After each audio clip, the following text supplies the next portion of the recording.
स्वागत है आपका ग्राउंड जीरो में। मैं अनुज हनुमत और देश के एक ऐसे हिस्से में आ गया हूँ जिसकी तस्वीरें आपने टीवी में देखी होंगी, पेपरों में पढ़ी होंगी।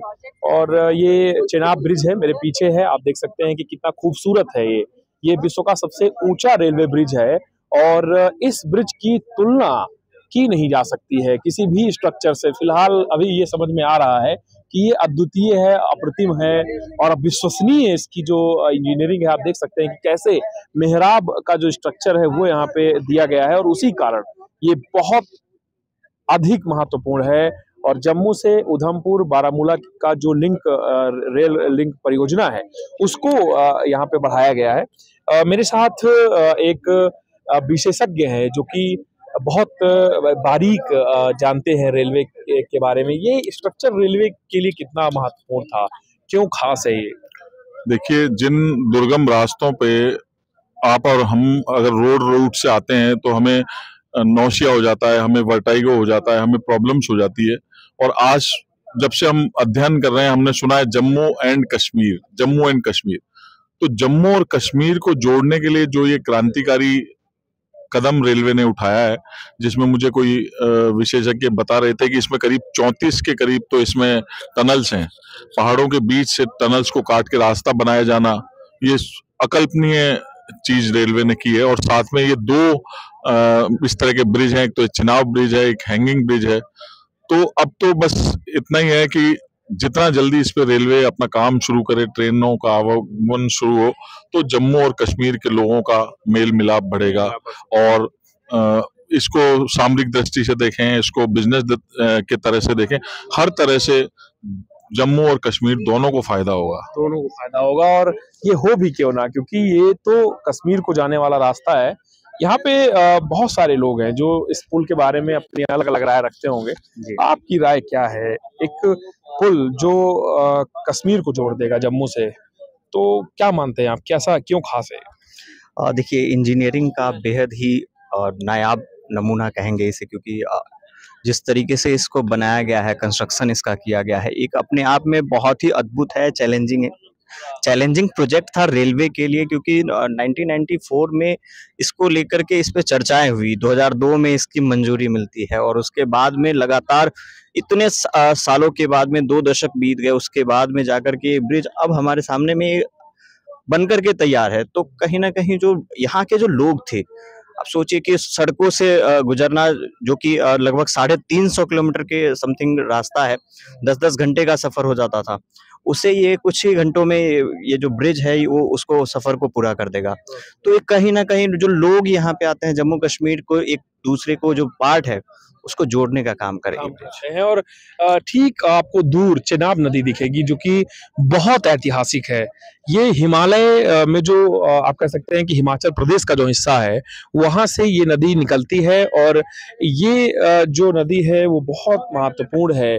और चिनाब पाकिस्तान जाएगी, सिंधु में मिल जाएगी जाकर के, लेकिन ये दक्षिण एशिया की सबसे बड़ी नदी बताई जाती है ऐतिहासिकता की दृष्टि से भी और पौराणिकता की दृष्टि से भी। आप देख सकते हैं कि यहाँ भी पूरे देश के जो मीडिया पर्सन्स हैं वो आए हुए हैं, तरह तरह से लोग यहाँ पे हैं। बहुत महत्वपूर्ण है सभी के लिए ये जो चिनाब का ब्रिज है। आपकी भी मैं राय ले लेता हूँ, आपको कैसा लग रहा है यहाँ पे स्पॉट में रिपोर्टिंग करके? क्या समझ में आपको आ रहा है, ये भारत के लिए क्यों खास है? अब देखिए, खास इसलिए है कि इतने डिफिकल्ट सिचुएशन में इसका निर्माण होना, और आप जब जहां आप आएंगे, दूर से बैठे इसको जज करना थोड़ा आसान हो सकता है कि नई टेक्नोलॉजीज आ गई, लेकिन उस टेक्नोलॉजीज का इस्तेमाल किस प्रकार से यहाँ आप खुद यहाँ पे हैं और देख रहे हैं कि हिमालय के यहाँ पर्वत है, कैसे इस ब्रिज का निर्माण हुआ, कैसे यहाँ पे ट्रांसपोर्टेशन किया गया होगा, कितनी मेहनत की गई होगी, और जब ये ब्रिज बन रहा होगा तो उस समय कितना खतरा रहा होगा। तो उन तमाम चीजों को समझेंगे तो आपको समझ में आएगा कि ये जो ब्रिज है क्यों खास। इसके अलावा इस ब्रिज के निर्माण से जो कनेक्टिविटी होगी वो बढ़ जाएगी, व्यापार बढ़ेगा, पर्यटन बढ़ेगा। तो एक प्रकार से जो आर्थिक विकास की गाथा है वो जो है और मजबूत होगी और जो भारत विश्व गुरु बनने की दिशा में और अग्रसर होगा। ये खास बात है। और अभी हम एक ऐसे शख्स को ढूंढते हैं जो कश्मीर से जुड़े हैं। कश्मीरी लोग क्या सोचते हैं, उससे पहले मैं सागर जी के पास चलता हूँ, क्योंकि वो देखिए व्यस्त चल रहे हैं। अभी पंजाब की दृष्टि से हम समझते हैं कि क्या है इस ब्रिज का इम्पोर्टेंस। कैसे आप लोग, मतलब क्या बोलना चाहेंगे किस बारे में? इस ब्रिज के बारे में आपको कैसा लग रहा है? मतलब एक तो ये इम्पोर्टेंस है कि श्रीनगर जुड़ रहा है, लेकिन ये और क्यों खास है? ये खास इसलिए है कि जो भारत पूरा एक जोड़ने का, रेल लिंक से जोड़ने का एक सपना था, वो अब हकीकत बनता हुआ नज़र आ रहा है। और जो एक दो चीज़ें हमें खुद पे भारतीय होने के नाते हम जिस पे नाज कर सकते हैं, वो है कि दुनिया का सबसे बड़ा जो रेलवे पुल है वो हमारे पास है। साथ ही जो इससे पहले एक अंजी पुल है, वो पहला भारत का केबल जो ब्रिज है वो भी हमने एक बनाया है। तो ये बात थी पंजाब की, उनकी दृष्टि से कैसा लग रहा है? फिलहाल इन वादियों को देखिए, चारों तरफ से पहाड़ ही पहाड़ हैं। और अभी हम बात करेंगे ऐसे हमारे जो बड़े भाई हैं जो कि कश्मीर से हैं और दिल्ली में ये रहते हैं, वरिष्ठ पत्रकार हैं। सर, आपकी दृष्टि से ये पुल क्यों खास है? एक कश्मीरी की दृष्टि से क्यों खास है? ये पुल इसलिए खास है कि ये पुल जो है असल में अब इसने कश्मीर को जोड़ा है हम भारत के साथ, क्योंकि अभी तक ये जो है कश्मीर में अभी तक ट्रेन नहीं आ रही थी डायरेक्ट कोई, लेकिन अब जो है इस पुल की वजह से अब ट्रेन श्रीनगर तक आएगी। आप जब आते थे फ्लाइट से तो फ्लाइट ही प्रेफर करते रहोगे ज्यादातर, तो लगभग कितना खर्चा आ जाता था? बात खर्चे की नहीं, एक तो खर्चा तो आता ही आता था, ऊपर से पूरा दिन खराब हो जाता था। अब ट्रेन में ये है कि कम से कम टाइम तो इससे टाइम बचेगा, क्योंकि शाम रात को दिल्ली से ट्रेन चलेगी और बंदा आराम से सो के सुबह श्रीनगर में उतर जाएगा। अब पहले क्या था, हम एयरपोर्ट जाते थे, जाने में 2 घंटे, वहाँ चेकिंग करने में 2 घंटे और फिर 1-1.5 घंटा फिर आने में। तो एक तो किराया भी ज़्यादा था, कभी भी श्रीनगर का किराया 5,000 से नीचे नहीं रहा, और अगर आपको जल्दबाजी में जाना हो तो 15 से 20,000 रुपये चार्ज करते हैं। तो इससे काफ़ी सारा फ़र्क पड़ेगा। और एक आम जो हमारे देश का आम आदमी है जो आज तक तमन्ना कर रहा है कि मैं कश्मीर देखूं, लेकिन वो देख नहीं पाया आज तक, अब वो भी आ सकता है। वो भी आ सकता है।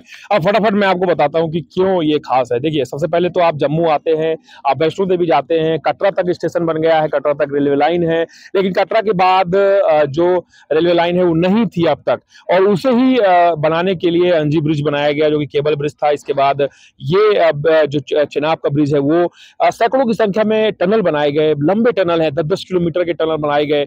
काफी ज्यादा यहाँ पे मेहनत करनी पड़ी पूरे रेलवे को, लेकिन हर तरह के जो संचालन के परीक्षण कार्य थे वो पूरे हो चुके हैं।